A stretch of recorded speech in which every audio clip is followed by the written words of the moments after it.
Jumping over now to Joe Laurier, we're going to talk a little bit about Syria, and the UN General Assembly passed a resolution isolating them. Joe's here to tell us a little bit more about the story behind that resolution. Joe, tell us what's happening.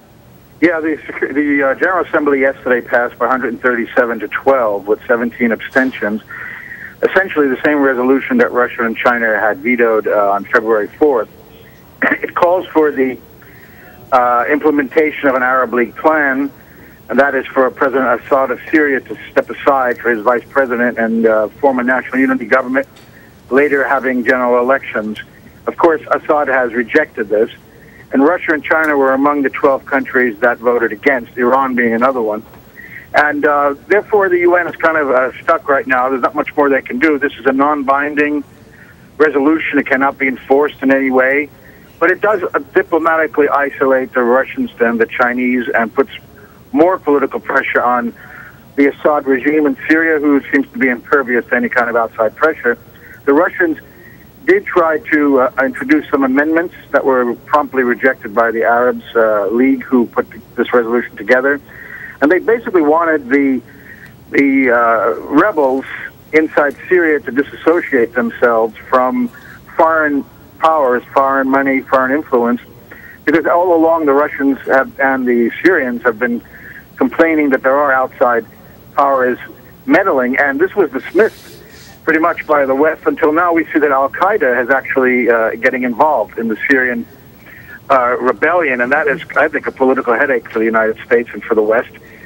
This is obviously an enemy of the U.S., and now they're essentially on the same side if they're both trying to overthrow Assad. And this is very troubling, again, because the Gulf countries, the Syrians are saying, are the ones paying for these rebels, for these extremists to come into Syria and help overthrow Assad. And the real aim there is to hurt Iran, because Syria is the country where Iran can send weapons and money through to Hezbollah in southern Lebanon and to Hamas, both of which, of course, threaten Israel.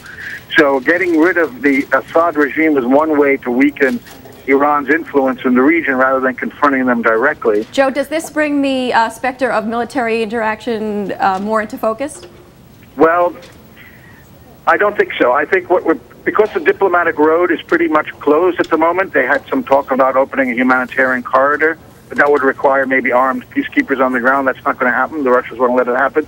What we now see is the Arab League resolution last Sunday called for countries to materially help the rebellion. That means sending arms. So the U.S. Has said they won't send arms, and the Europeans, but the Arab countries in the Gulf in particular are sending arms already, if not helping extremists, as the Russians and Syrians allege.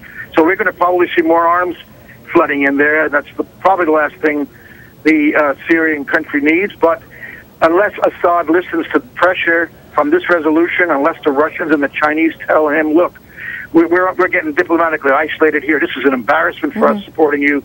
You better cool it. If they don't try that, and if he doesn't listen, this is only going to get uglier, and more weapons will go in there until we see an armed overthrow of this regime. And that will not be Joe, thank you so much. Yeah. We really appreciate you joining us today.